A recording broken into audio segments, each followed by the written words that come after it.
जय महाकाल, मेरा नाम सम्राट है और आप देख रहे हैं अंग विहार।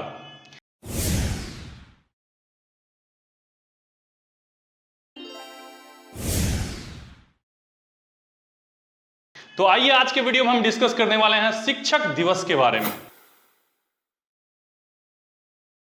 यदि शिक्षक ना हो, वैज्ञानिक गतिविधि है सभी ठप पड़ जाएंगे। शिक्षक शब्द ही अपने आप में एक परिपूर्ण शब्द है। यदि हम बात करें वेदों, पुराणों और इतिहासों की, तो सब में जो है शिक्षक की महत्ता को बहुत ही प्रगाढ़ रूप से दर्शाया गया है। ये हैं भारत के प्रथम उपराष्ट्रपति और द्वितीय राष्ट्रपति डॉक्टर सर्वपल्ली राधाकृष्णन जी। द्वितीय नहीं ये, और द्वितीय राष्ट्रपति हैं। और इनके बारे में जो है इस वीडियो में हम डिटेल में आज समझेंगे कि इन्होंने किस तरह से कम संसाधनों में व्यापक जो है अपना योगदान दिया है देश के लिए। तो सबसे पहले आपको यही याद रखना है कि शिक्षक दिवस जो है वो कब मनाया जाता है। तो 5 सितंबर को मनाया जाता है। ठीक है, 5 सितंबर को जो है टीचर डे मनाया जाता है।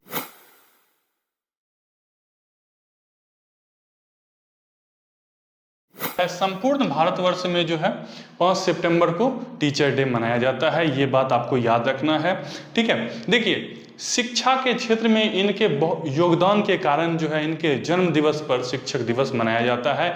इनकी विचारधारा, इनके जो हैं दार्शनिक लेख जो हैं भारत ही नहीं वरन पूरे विश्व में इतना ज़्यादा फेमस हुआ कि इन्हें जो है शिक्षा के साथ साथ राजनीतिक जीवन में भी उतरने का सुअवसर प्राप्त हुआ। तो चलिए इनके बारे में जो है डिटेल से समझते हैं। आप क्लास ले रहे हैं सम्राट सर का और आप अपने YouTube चैनल अंग विहार पर हैं। यदि आप पहली बार अंग विहार पे आए हैं तो इसे ज़्यादा से ज़्यादा शेयर कीजिए, सब्सक्राइब कीजिए। आपका सपोर्ट हमें जो है और भी अच्छी अच्छी वीडियो बनाने के लिए प्रेरित करता है। तो सबसे पहले हम आपको एक ज़बरदस्त सा ट्रिक देंगे और उस ट्रिक के माध्यम से जो है इससे जुड़ी हुई जो भी एग्जाम के पॉइंट ऑफ व्यू से क्वेश्चन बनते हैं वो आपको याद हो जाएगा। तो देखिए 5 सितंबर शिक्षक दिवस, ये तो बहुत कॉमन सा चीज़ है, ये आपको याद ही रहना चाहिए। ठीक है, तो 5 सितंबर शिक्षक दिवस के दिन में क्या हुआ कि 88 लोग बैठे हुए थे एक हॉल में। कितने लोग थे? 88 लोग एक हॉल में बैठे हुए थे और उसमें से एक साथ 75 लोगों को एक बच्चे ने मूर्ख बना दिया। बोला कि अब जो है लाइट नहीं आएगी, इसीलिए आज का प्रोग्राम पोस्टपोन्ड किया जाता है। बहुत सारे लोग उठ के चले गए। बाद में जो है पता चला कि वो फ्रैंक कर रहा था।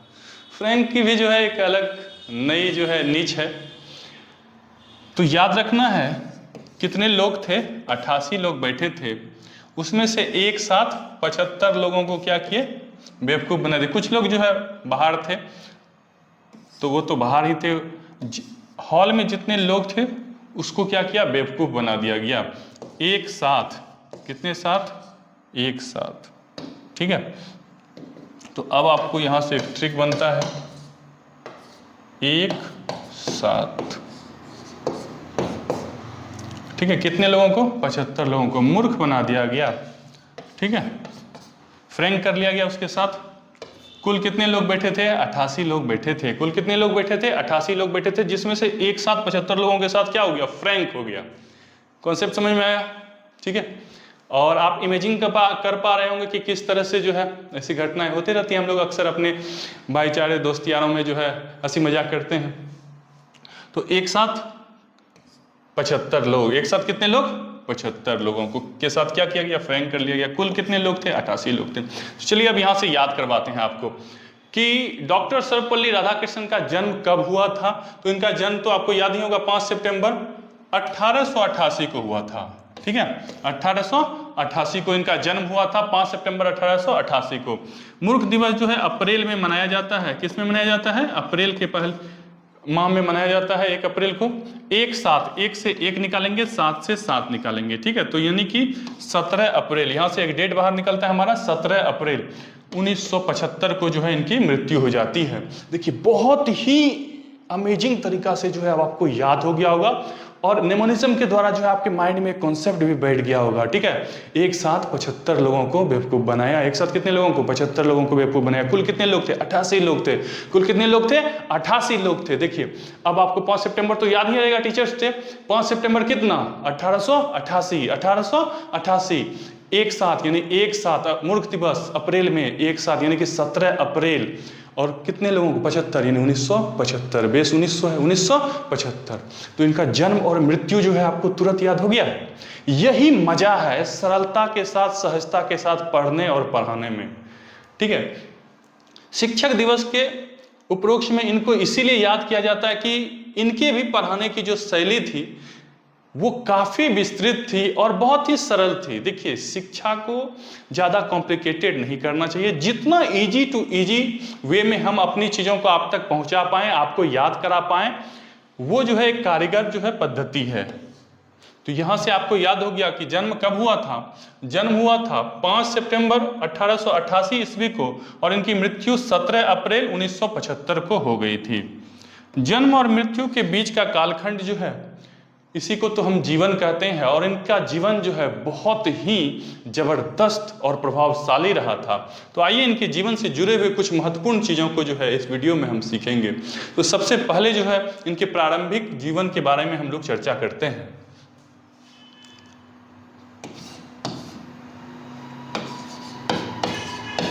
इनके माता और पिता सर्वपल्ली। ठीक है, ये तीन चीज जो है आपको जो है याद करना है कि डॉक्टर सर्वपल्ली राधाकृष्णन के माता पिता कौन थे। ठीक है, और सर्वपल्ली शब्द जो है ये इनके नाम के साथ कैसे जुड़ा। तो सर्वपल्ली जो है एक स्थान है जहाँ पे इनके पूर्वज कभी ना कभी रहते होंगे। तो अपने पूर्वजों को याद करने के लिए सर्वपल्ली शब्द जो है अपने नाम के साथ इनके परिवार के लोग कैरी ऑन करते थे। ठीक है, तो देखिए इनके पिता का नाम भी जो है सर्वपल्ली से शुरू होता है, सर्वपल्ली। ठीक है, इनका नाम तो आपको पता ही है, सर्वपल्ली डॉक्टर राधाकृष्णन। इनके जो पिता थे इनका नाम था वीरासामी। ठीक है, आप गाना साउथ का सुने होंगे, अबे सामी सामी सामी। ठीक है, बहुत ही फेमस गाना है अल्लू अर्जुन का, सामी सामी करके आया है। तो देखिए ये सामी शब्द जो है ना ये बना है स्वामी से, उसी का अपभ्रंश है स्वामी। ठीक है, यदि आपको इस तरह से वीरासामी याद नहीं रहे ना तो आप वीरास्वामी भी नाम याद रख सकते हैं। स्वामी का ही अपभ्रंश क्या है? सामी। ठीक है, आपको स्वामी भी याद रहेगा क्योंकि साउथ तो सभी का फेवरेट है आजकल, और अल्लू अर्जुन को कौन नहीं जानता है। तो उसका जो है पुष्पा द राइजन मूवी में गाना था अबे सामी सामी करके, तो वहां से सामी आपको याद रख लेना, वीरास्वामी। ठीक है, तो सर्वपल्ली वीरास्वामी। सर्वपल्ली क्या था? ये स्थान है, इनके जो पूर्वज जहाँ से आते होंगे वो जगह का नाम क्या था? सर्वपल्ली। तो सर्वपल्ली आपको याद रह गया होगा, और स्वामी से याद रह जाएगा इनके पिता का नाम वीरास्वामी था। इनके माता का नाम सीताम्मा थी। सीता और माँ याद रख लीजिएगा। ठीक है, काफ़ी कॉमन सा नाम है सीता माँ, आपको याद रह गया होगा, सीता माँ वीरास्वामी, सीता माँ वीरास्वामी। ठीक है, इनके क्या थे? माता पिता थे। अब इनके बारे में एक चीज और याद रखिए कि 8 मई 1903 ईस्वी को धूमधाम से इनकी शादी होती है। 8 मई 1930 ईस्वी को महज 14 वर्ष की अवस्था में इनकी जो है शादी हो जाती है। और उसके बाद जो है उस समय इनकी जो पत्नी थी उनका एज महज 10 वर्ष था। ठीक है, भाई साहब 14 वर्ष के थे और वाइफ 10 वर्ष की थी। इनकी पत्नी का नाम क्या था? शिवा कामू। इनकी पत्नी का नाम था शिवा कामू। ठीक है, एग्जाम के पॉइंट ऑफ व्यू से थोड़ा सा रिलेवेंट है, इसीलिए ये याद रखिए, शिवा कामू। इनकी शादी कब हुई थी? 8 मई 1903 ईस्वी को इनकी जो है शादी हो गई थी। अब इतना चीज़ जो है आपको समझ में आ गया होगा, इनके माता पिता कौन थे, इनकी पत्नी कौन थी, और ये जो है अपने माता पिता के 6 संतानों में से दूसरे नंबर पे थे। ठीक है, कितने नंबर पे थे? सेकेंड, दूसरे नंबर पे थे। ठीक है, इनसे बड़ी एक बहन थी और इनसे छोटी 4 बहन थी। ठीक है, 4 1 5 1 6, कुल जो है ये 6 भाई बहन थे। 6 भाई बहन में जो है ये दूसरे नंबर पे थे। घर की आर्थिक स्थिति ज़्यादा सुदृढ़ नहीं थी, काफ़ी परेशानियों के साथ जो है इन्होंने अपना जीवन प्रारंभ किया। इनके गांव का नाम आपको याद रखना है, इनके गांव का नाम है तिरुतनी। इनके गांव का नाम क्या है? तिरुतनी। देखिए, तिरु से आपको 2 चीज याद रखना है, तिरुपत्नी और तिरुपति। तिरुपति बालाजी का मंदिर तो बहुत फेमस है पूरी दुनिया में, तो आपको तिरुपति तो याद ही रह जाएगा। और ये प यदि निकाल देंगे डॉक्टर सर्वपल्ली राधाकृष्णन, ठीक है, तो प निकलने के बाद यहाँ क्या बच जाएगा? तिरुतनी। ठीक है, तो तिरुपति तिरुपत्नी, तो तिरुपति और तिरुतनी। तिरुतनी जो है सर्वपल्ली राधाकृष्णन का गांव था। प्रारंभिक समय में जो है ये गांव मद्रास प्रेसिडेंशियल में पड़ता था, और जो जिला था उस जिला का नाम था चित्तूर। जिला का नाम क्या था? चित्तूर। ठीक है, राज्य पुनर्गठन अधिनियम जो है 1956 के बाद बहुत सारे जगहों को जो है इधर उधर किया गया। उसके बाद जो है ये जगह चित्तूर जो है पहले 1960 तक, कितना तक? 1960 तक आंध्र प्रदेश का हिस्सा था। बाद में ये तमिलनाडु में चला गया 1960 के बाद, और तमिलनाडु में जाने के बाद इसके जिले का नाम को परिवर्तित किया गया। जिला का नाम क्या हो गया? तिरुवल्लुर हो गया।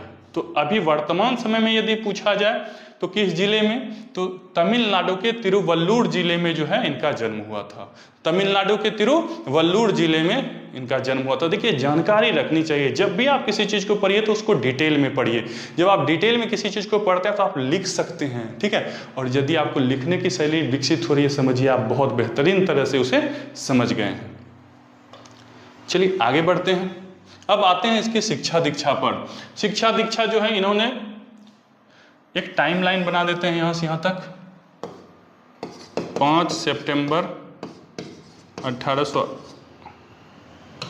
और उसके बाद 17 अप्रैल 1975 को जो है ये स्विच ऑफ हो गए थे। पैदा हुए थे 5 सितंबर 1888 को। ठीक है, इंपॉर्टेंट डेट आपको याद रखना है, 8 मई 1903 ईस्वी में जो है इनकी शादी हो गई थी। पत्नी का नाम क्या था? शिवा कामू था। देखिए, प्रारंभिक समय जो है ये तिरुतनी में ही व्यतीत किए, लगभग 8 वर्ष। लगभग कितने वर्ष? 8 वर्ष जो है, जो इसका प्रारंभिक समय था वो कहाँ व्यतीत हुआ?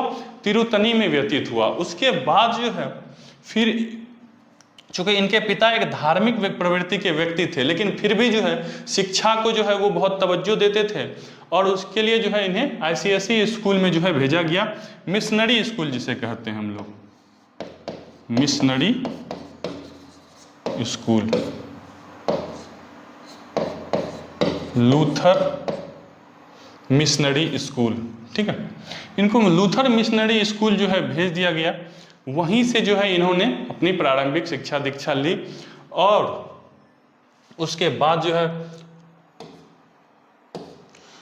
1903 के ही आसपास जो है अपना मैट्रिक की परीक्षा पास कर ली, और 1905 ईस्वी में जो है इन्होंने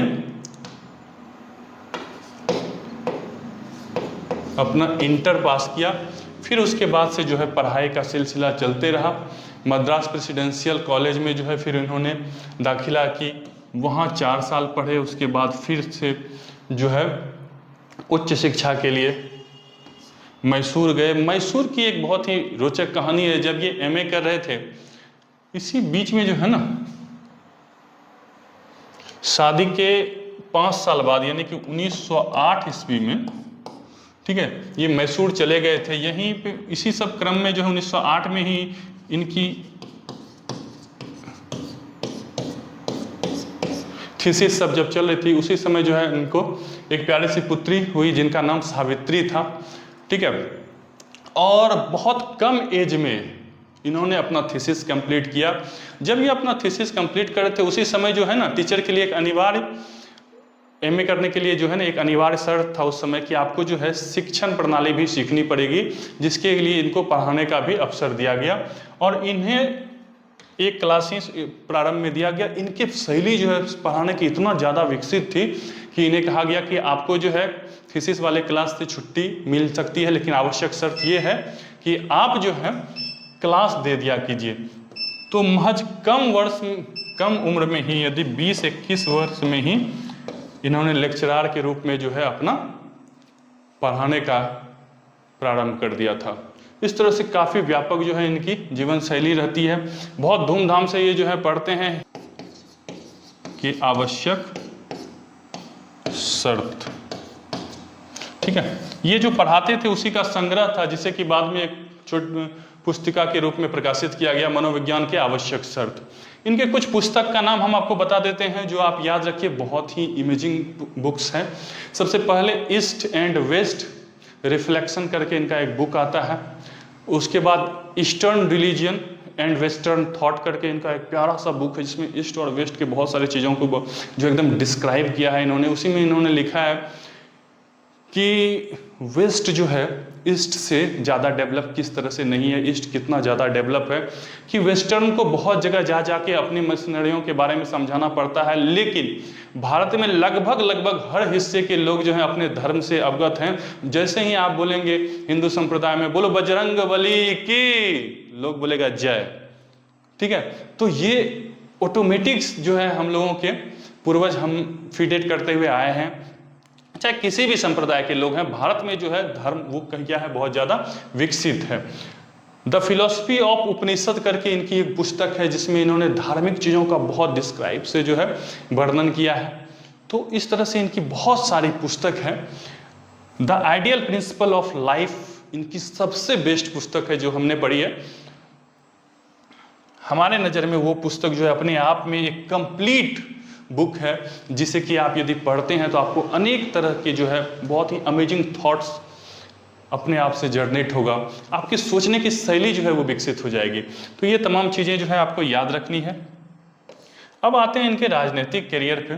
तो देखिए इनको जो है यूनेस्को, ठीक है, अच्छा, यूनेस्को में भारतीय प्रतिनिधित्व के रूप में भेजा गया था।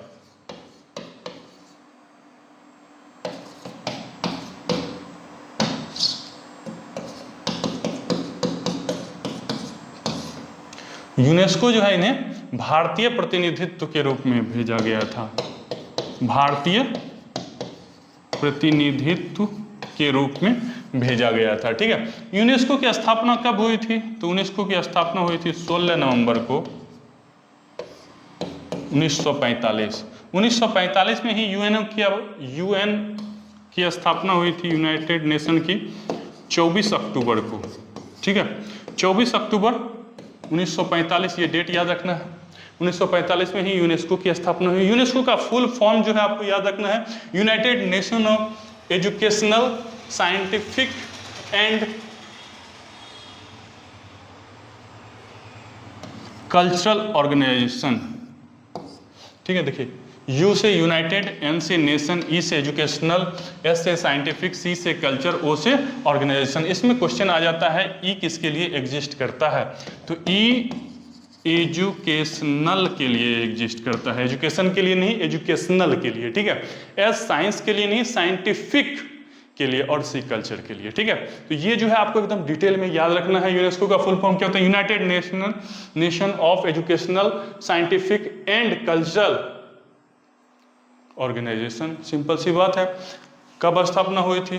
तो 16 नवंबर 1945 को इसकी स्थापना हुई थी, ठीक है। और उसमें जो है इन्हें भारतीय प्रतिनिधित्व के रूप में भेजा गया था, ठीक। तो ये आपको याद रखना है। कब भेजा गया था? 1946 में भेजा गया था। कब भेजा गया था? 1946 में भेजा गया था, ठीक है। देखिए 1949 से 52 तक, 1949 से 52 तक ये सोवियत संघ के राजदूत के रूप में भी अपना कार्यभार दिए थे। सोवियत संघ के USSR के जो है राजदूत के रूप में भी इन्होंने अपना योगदान दिया था। इसके बाद यदि इनकी बात करें तो थोड़ा सा और पीछे यदि आते हैं, 1928 में ये पहली बार नेहरू से मिले थे और नेहरू इनसे बहुत प्रभावित हुए। 1929 में जो है इंग्लैंड के कॉलेज एलनबरा से इन्हें बाकायदा व्याख्या देने के लिए, लेक्चर के लिए जो है बुलाया गया और जो है ऐसे तो ये बहुत सारे जगहों पे जाके लेक्चर दिए हैं और भारत की सभ्यता संस्कृति को जो है व्यापक स्तर से समझाया है। इन्हीं के कारण जो है इन्हें विशेष रूप से महत्व दिया जाता है। इन्होंने जो है स्वामी विवेकानंद को और अपने तत्कालीन जितने भी विचारक थे उनको बहुत ही गहन अध्ययन किया, जिसके बाद जो है इनकी शैली जो है बहुत विकसित होती है। 1908 में जो है इन्होंने दर्शन शास्त्र से MA किया था। ठीक है, इनके बारे में जितना जानकारी है कि एक वीडियो में जो है उसे साझा करना काफ़ी कॉम्प्लिकेटेड है। हम सिर्फ और सिर्फ उन पॉइंट को जो है टारगेट कर रहे हैं जो एग्जाम के पॉइंट ऑफ व्यू से काफ़ी रिलेवेंट है। ठीक है, तो ये सभी चीज़ जो है एग्जाम के पॉइंट ऑफ व्यू से काफ़ी रिलेवेंट है, तो इसे जो है अच्छे तरह से देख लीजिए। इनका जन्म कहाँ हुआ था? इनका जन्म तिरुतनी में हुआ था। जन्म कहाँ हुआ था? तिरुतनी में हुआ था। देखिए, मद्रास प्रेसिडेंशियल में उस समय पढ़ता था, ये आपको हम बता चुके हैं। और मद्रास का नाम बाद में बदल के चेन्नई कर दिया, तो चेन्नई से 84 किलोमीटर दूर जो है इनका गांव पड़ता है। कितना दूर पड़ता है? 84 किलोमीटर दूर। काफ़ी शहर से जो है मुख्य धारा से अलग गांव में रहते हुए भी जो है इन्होंने बहुत ही विस्तृत जो है चीज़ों को सीखा और परखा, अपने जीवन के आदर्श मूल्यों को जो है इन्होंने बताया। एलनबरा जब ये गए थे इंग्लैंड, ठीक है, और तो वहाँ पे इन्होंने जो है व्यापक भाषण दिया और उसी भाषण का एक अंश हम आपको सुनाते हैं कि उसमें इन्होंने स्पष्ट रूप से कहा था कि सभी मानव को एक होने की आवश्यकता है। सभी मानव को क्या होने की आवश्यकता है? एक होने की आवश्यकता है। ठीक है, और ये सभी थॉट प्रोसेस जो है पहले से उपनिषद या वेद पुराणों में दिए गए हैं। वसुधैव कुटुंबकम की बात जो है हमारी सभ्यता संस्कृति करती है। ठीक है, तो ये सभी जो है पहले से हमारे सभ्यता और संस्कृति की धरोहर रही हुई है और इसके बिना विश्व के डेवलपमेंट की कल्पना मुश्किल है। तो इस तरह से सिर्फ जो है एक विचारक के रूप में नहीं, बल्कि जो है सभ्यता और संस्कृति के जो है संवाहक के रूप में भी इनकी भूमिका जो है काफी प्रबल रही है संपूर्ण विश्व में। आंध्र प्रदेश यूनिवर्सिटीज के जो है ये VC रहे 1939 से 1931 से 1936 तक। 1939 से लेकर 1948 तक जो है ये काशी हिंदू विश्वविद्यालय के जो है वाइस चांसलर रहे। उसके बाद 1953 से लेकर 1962 तक जो है ये दिल्ली विश्वविद्यालय के दिल्ली विश्वविद्यालय के VC रहे, यानी कि कुलपति रहे। इतना ही नहीं, यदि हम बात करें कि 1936-37 से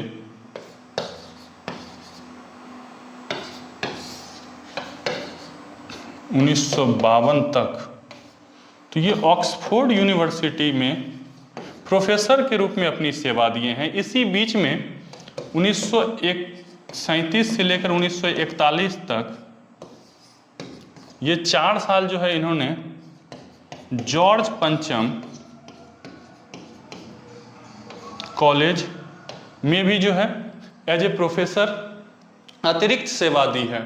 देखिए, इतना डिटेल में जो है पढ़ना आवश्यक नहीं है, लेकिन कम से कम भारत के सबसे बड़े व्यक्तित्व में से एक डॉक्टर सर्वपल्ली राधाकृष्णन, जिसकी चर्चा पूरे विश्व करती है और जिसके नाम पर शिक्षक दिवस मनाया जाता है, आज सभी शिक्षकों को सम्मान दिलाने का श्रेय जिनको जाता है। कम से कम उनके बारे में थोड़ा ब्रीफिंग तो होना चाहिए।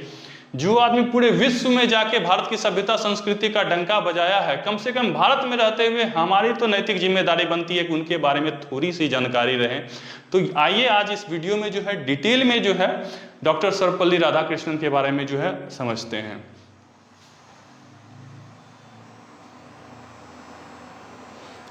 तो ये चीज आपको याद रखना है कि आंध्र प्रदेश के जो है वाइस चांसलर कब से कब तक रहे, 1931 से 1936 तक, 1939 1948 तक जो हिंदू काशी विश्वविद्यालय के रहे, और 1953 से लेकर 1962 तक दिल्ली विश्वविद्यालय के वो कुलपति रहे। अब आते हैं इनके राजनीतिक करियर पे। राजनीतिक करियर की इनकी शुरुआत तो 1928 में जब नेहरू मिले थे, नेहरू इतना ज़्यादा प्रभावित हो गए थे, तभी से नेहरू जो है ना इन्हें राजनीति में खींचना चाह रहे थे। और 1929 में इंग्लैंड में जो है इनके द्वारा दिया गया भाषण इतना ज़्यादा प्रभावित हुआ कि उसके बाद से जो है ये और भी ज़्यादा पॉपुलर हो गए। समय समय पर जो है इनकी राजनीतिक गतिविधि भी सामने आती रही है। अब आपको एक बात बता दें कि जब भारत स्वतंत्र हुआ 15 अगस्त 1947, तो 1947 का जो 15 अगस्त का मध्य रात्रि का समय था, उस समय जो है इन्हें विशेष रूप से सभी लोगों को एड्रेस करने के लिए, भाषण देने के लिए बुलाया गया। और नेहरू ने इनसे खास रिक्वेस्ट की थी कि 15 अगस्त को 12:01 से हमारा भाषण चालू होगा, उससे पहले तक का समय, एक निश्चित समय, निर्धारित समय सीमा तक जो है आपको भाषण देना है, क्योंकि मेरी इच्छा है कि विश्व के इतिहास में जब ये भारत की आज़ादी के बारे में लिखा जाए तो हमारे नाम के साथ साथ आपका नाम भी जुड़े, क्योंकि आपके छत्र छाया में हम भी जो है फलेंगे फूलेंगे और हमारा नाम भी जो है काफ़ी शीर्षोत्तम उतुंग तक जो है जाएगा। तो नेहरू से इनकी अच्छी बनती थी। यहाँ तक कि यदि बात करें कि आज़ादी के बाद नेहरू जी ने व्यापक रूप से इन्हें राजनीति में लाने के लिए एक अलग से पद का ही सृजन कर दिया, जिसे उपराष्ट्रपति के नाम पे हम लोग जानते हैं। उपराष्ट्रपति का पद पहले से भारत में नहीं था, आज़ादी के बाद से जो है एक पद बन गया उपराष्ट्रपति। और उपराष्ट्रपति के पद पर ये 13 अप्रैल 1952 से लेकर 1962 तक रहे। ठीक है, उसके बाद जो है राष्ट्रपति के तौर पे जो है इन्होंने 13 अप्रैल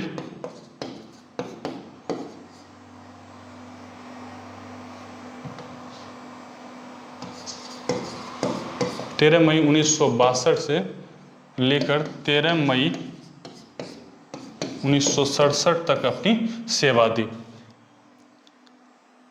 इन्हें जो है इनके कार्य प्रणाली के कारण भारत के प्रथम राष्ट्रपति डॉक्टर राजेंद्र प्रसाद ने जो है प्रथम भारत रत्न से सम्मानित किया था। भारत रत्न का सृजन जब किया गया तो सबसे पहला भारत रत्न जो है डॉक्टर सर्वपल्ली राधाकृष्णन को दिया गया था। ठीक है, भारत का सर्वोच्च सम्मान भारत रत्न से जो है इन्हें सम्मानित किया गया। भारत रत्न जो है 2 जनवरी 1954 से जो है देना प्रारंभ हुआ था। और पहले भारत रत्न को प्राप्त करने वाले कौन थे? डॉक्टर सर्वपल्ली राधाकृष्णन थे। तो इनका जो है जीवन अभाव में प्रभाव का जीवन रहा है। उम्मीद करते हैं ये वीडियो आपको बहुत ही अच्छी लगी होगी, और ज़्यादा से ज़्यादा इस वीडियो को शेयर करें ताकि शिक्षक दिवस के बारे में और शिक्षक की महत्ता के बारे में ज़्यादा से ज़्यादा लोग जान सकें। और जिसने पूरे विश्व में भारत की सभ्यता और संस्कृति को जो है विस्तृत रूप से अलौकिक किया, उनके बारे में कम से कम थोड़ी सी जानकारी हमारे बीच में होनी आवश्यक है। जल्द मिलते हैं अगली वीडियो में, तब तक के लिए लव यू टू, जय हिंद।